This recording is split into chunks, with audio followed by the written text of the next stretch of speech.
Welcome to Telangana వెలుగు. ప్రస్తుతం మనతో పాటు జాగ్రత్త విషయాలు మాధవ్ గారు ఉన్నారు. మాధవ్ గారు 42% రిజర్వేషన్లకు గందరగోళం మనకు తెలిసింది. అసలు ఎన్నికలు జరుగుతాయా లేదా అన్నది మాత్రం ఫస్ట్ ఒక క్లారిటీ మనం ఇవ్వగలుగుతారు ఒక బీసీ మహిళ. నమస్తే అండి. ఇప్పుడున్నటువంటి పరిస్థితుల్లో చూసుకుంటే రేవంత్ రెడ్డి ప్రభుత్వం ఏదో ఎన్నికలు పెట్టేసి చేతులు దులుపుకోవాలని చెప్పేసి, లేదంటే ఎన్నికలకు ఒక డేట్ ప్రకటించేసి ప్రజలను మభ్యపెట్టాలని చూస్తున్నారు. ఎన్నికలు జరుగుతాయనేది మాత్రం ప్రజల్లో నమ్మకం లేదు, మాలాంటి నాయకులకు కూడా నమ్మకం లేదు. ఎందుకంటే రాజ్యాంగబద్ధంగా లేదు. వాళ్ళు ఇచ్చినటువంటి రిజర్వేషన్ ఏదైతే ఉందో అదొకటి పేపర్ మీద తెల్ల పేపర్ మీద నల్ల పేరుగా చేసి ఇచ్చినట్టుగానే కనిపిస్తున్నది. మహారాష్ట్ర తరహాలో ఎలక్షన్స్ పెట్టిన తర్వాత కూడా హైకోర్టు ఎత్తేసే పరిస్థితి కూడా కనిపిస్తుంది. కాబట్టి బీసీ రిజర్వేషన్ మీద నమ్మకం లేదు. వారు ఇచ్చినటువంటి స్థానిక సంస్థలకు సంబంధించినటువంటి రిజర్వేషన్లు ఏవైతుందో దాని మీద ఒక క్లారిటీ లేదు. అసలు ఎలక్షన్స్ ఉంటాయా ఉండేది కూడా ఒక క్లారిటీ లేదు. 24 అయిపోయింది, 25, 26 కూడా వస్తుందో కూడా ప్రజలకు అర్థం కాని పరిస్థితి ఉన్నది. చాలా గ్రామాలలో సర్పంచులు లేకపోవడం వల్ల దౌర్భాగ్య పరిస్థితి ఉంది. ప్రజలు చాలా ఇబ్బంది పడుతున్నారు. మినిమం ఒక గ్రామ పంచాయతీకి 10,000 రూపాయలు రేవంత్ రెడ్డి ప్రభుత్వం వచ్చినాక మెయింటెనెన్స్ కోసం 10,000 రూపాయలు కూడా ఇవ్వలేదని చెప్పేసి పంచాయతీ సెక్రటరీ చాలా చోట్ల చెప్పుకొని ఇబ్బంది పడుతున్నారు. సర్పంచులు లేనంత మాత్రాన పరిపాలన ఆగొద్దు కదా. గ్రామ పంచాయతీలకు ఇవ్వాల్సినటువంటి బడ్జెట్ ఇచ్చేసి సెక్రటరీల ద్వారా నడిపిస్తే బాగుండేది. కాబట్టి ఏ విధమైన క్లారిటీ లేదు. ఎక్కడైతే ఎస్టీ తండాలు కేసీఆర్ గారు గత ప్రభుత్వంలో తండాలను గ్రామ పంచాయతీలో చేసిన సందర్భంలో అక్కడ కంప్లీట్ ఎస్టీలు ఉంటారు పీపుల్స్. అక్కడ బీసీ రిజర్వేషన్ వచ్చేసింది. గ్రామాలలో చూసుకున్నట్టయితే ఒక్క ఎస్టీ పర్సన్ కూడా లేని చోట ఎస్టీకి రిజర్వేషన్ వచ్చింది. అసలు అది క్లారిటీ లేదు. అసలు ఏ విధంగా ఇచ్చారు మీరు? అసలు ఏ సర్వే చేసారు? ఏ సర్వే పూర్వకంగా మీరు రిజర్వేషన్లు అమలు చేశారు? ప్రజలకు చాలా ఆందోళన గురవుతున్నారు, చాలా ఇబ్బంది పడుతున్నారు.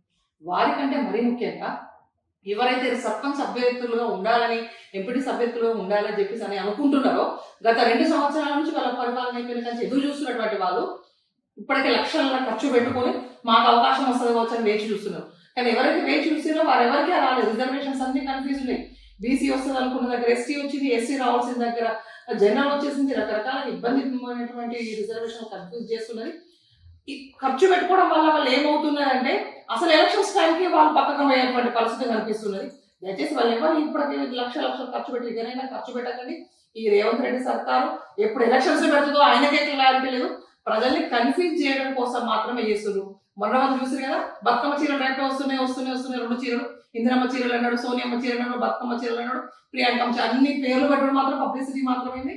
2 బతుకమ్మలు అయిపోయినా ఒక చీర కూడా మహిళలకు ఇవ్వనటువంటి పరిస్థితి. సద్దుల పండుగ రోజు కేసీఆర్ గారు ఇచ్చినటువంటి చీరను పేద మహిళలు కట్టుకొని అక్క చెల్లెళ్ళందరూ సంతోషపడేటువంటి వాళ్ళు. అదే కాంగ్రెస్ ప్రభుత్వం గతంలో కాంగ్రెస్ పార్టీకి సంబంధించిన వాళ్ళు అదే చీరను అవమానించి కాళ్ళ పెట్టేసి కాళ్ళతో తొక్కేసి ఎన్నో మాటలు అన్నారు. కానీ ఈ రోజు కేసీఆర్ గారు ఇచ్చిన చీరను కూడా ఇవ్వలేని పరిస్థితి. ఇంకా ఈ ఎలక్షన్స్ మాత్రం పెడతారని నమ్మకం ఎలా ఉందండి? ఏది నమ్మకం. సో ఇప్పుడు కాంగ్రెస్ వచ్చి 2 దసరాలు కంప్లీట్ అవుతుంది మేడం. సో ఈ 2 దసరాల సందర్భంగా అంటే 22 నెలలు సో పరిపాలన ఏ విధంగా ఉంది అనుకోవచ్చు? ఒక్కటే మాట్లాడి కాంగ్రెస్ వచ్చిన మన ఎగ్జాంపుల్ దసరానే అనుకుంటారు కదా. ఈ దసరా పండుగ బతుకమ్మ పండుగ చూసుకుంటే తెలంగాణ రాష్ట్ర ఆడపడుచులకు ప్రత్యేక అయినటువంటి బతుకమ్మ పండుగ. కేసీఆర్ గారి గవర్నమెంట్ లో ప్రతి బతుకమ్మ పండుగకు గ్రామ పంచాయతీలకు నిధులు ఇచ్చేది. అదేవిధంగా అధికారికంగా ప్రభుత్వము మంచి బతుకమ్మ పండుగలు బాగా సెలబ్రేషన్ చేసేది. కానీ ఇప్పుడు చూసుకుంటే ఏ గ్రామ పంచాయతీకి రూపాయి కూడా బతుకమ్మ పండుగ కోసం ఇవ్వలేదు. ఎలాంటి ఏర్పాట్లు చేయలేదు. ప్రతి ఆడబిడ్డ బతుకమ్మ పండుగలో చాలా ఇబ్బందులు పడేది. మినిమం ఏర్పాట్లు లేకపోవడంతో ఉంది. అలాంటిది వీళ్ళు ఏం చేస్తారనేది ఉన్నది. ఏమన్నా చేస్తారు, వాళ్ళు ఇచ్చిన హామీలు చేస్తారు ఉన్నదా? అసలు ఇంక ఇవ్వని హామీలు ఇంకా చేస్తారని మనం ఎట్లా ఉంచుకుంటాం? 420 అయిపోయింది. సన్నబియ్యం హామీ లేదు, సన్నబియ్యం ఇష్టం అంటారు. ఆ సన్నబియ్యం కాదండి. సన్నబియ్యం వంటలు చూస్తాను మాత్రం సమయం మీద మురుగులు లోపల పురుగులు అన్నట్టు వేడిపండు చూడు అన్నట్టు ఉన్నది. చూస్తాను మాత్రం సమయం. దాన్ని వండి చూస్తే గతంలో కూడా ఒక ప్రెస్ మీట్ లో నేను చెప్పిన, స్వయంగా నేను వండి చూసినా అది వండి తప్ప అన్నం లావు అవుతుంది. ఆ దొడ్డు బియ్యమే పాలిష్ చేసి ఇచ్చేది తప్ప సన్న బియ్యం కాదు. 2 చీరలు అనేటువంటి రేవంత్ రెడ్డి గారు సన్న బియ్యం ఇస్తారండి. రాష్ట్ర ఆర్థిక పరిస్థితి ఎట్లున్నది, నాకు ఎవరు అప్పే కుడతలేదని చెప్పేసి ఆయన సన్న బియ్యం ఇస్తారని చెప్పేసి అంటే ప్రజలను మోసం చేయడమే రేవంత్ రెడ్డి గారి గవర్నమెంట్. ప్రజలను మోసం చేయడం తప్ప ప్రజలను సంతృప్తి చేసేటువంటి పరిస్థితి ఎక్కడ కనిపించట్లేదు. సో జాగ్రత్త ఏదైనా ఫైట్ చేసే అవకాశం ఉంది రానున్న రోజుల్లో దసరా తర్వాత ఈ రోజు మన రాష్ట్ర మా అధినేత్రి కవితక్క గారు మాకు ఇవాళ దిశానిర్దేశం చేస్తారు.